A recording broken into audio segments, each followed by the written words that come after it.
You awoke in a cold sweat from your dream, looking around the dim room with affright. You didn't remember anything that happened in it, except for a loud bang at the end, but you passed it off as just some nightmare.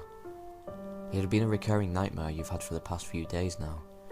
You slowly arose from your bed, preparing your lunch for the day before heading off to work, stopping at a local store to pick up a little something on the way.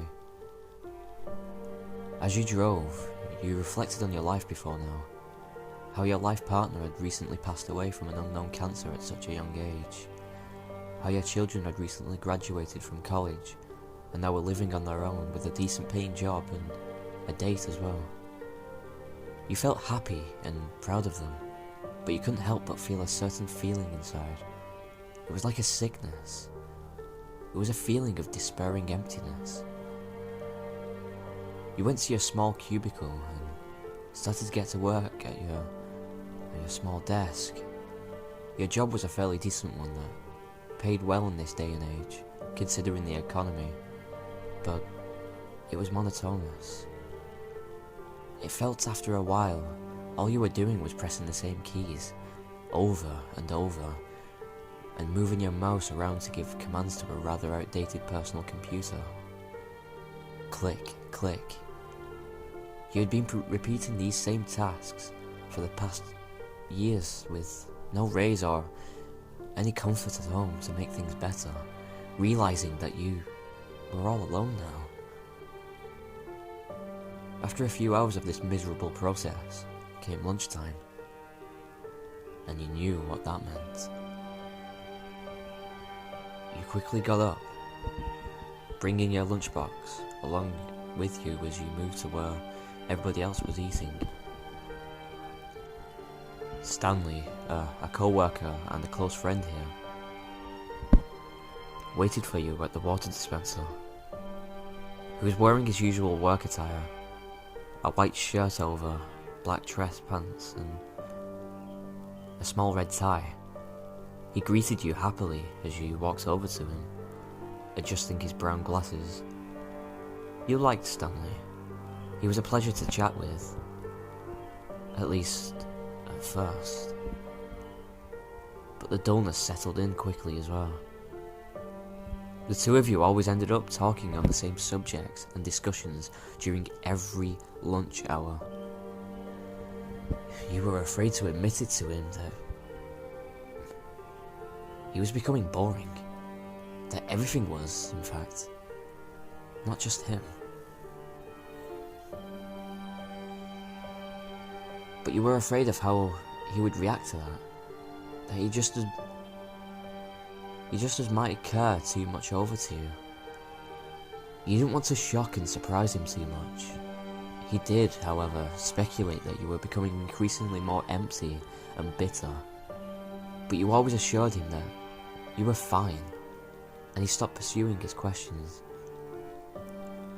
After a few minutes of this worthless congregation, you set off to eat your lunch for today. It was always the same thing every day. A ham sandwich with a banana. Sometimes you brought a soda, other times it was just a mere water bottle. A few years ago, back when your loved one was still roaming the earth,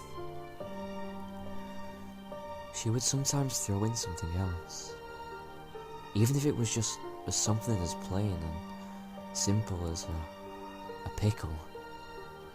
You were always in delight over it. It was a break from the same food every day. Nowadays, you didn't even have enough time to throw in a little something extra, but you were certain that you had quite a surprise for the day. You consumed your sandwich very quickly without hesitation, with your fruit to follow. Nobody seemed to notice how fast you were eating your food.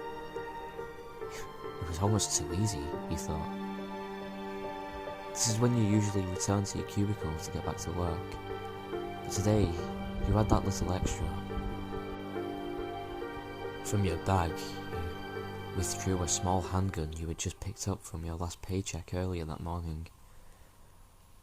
Nobody noticed it for a few seconds before a woman started to scream and point at the sight of the revolver. Some of them begged you to stop reaching out to you. They were trying to talk you into not doing it. You barked at them, making empty threats that you would shoot anybody that gets within touching distance. You felt bad about it. You were a really nice and caring person. One of them quickly phoned the police, saying that they were going to get you help. But you didn't care.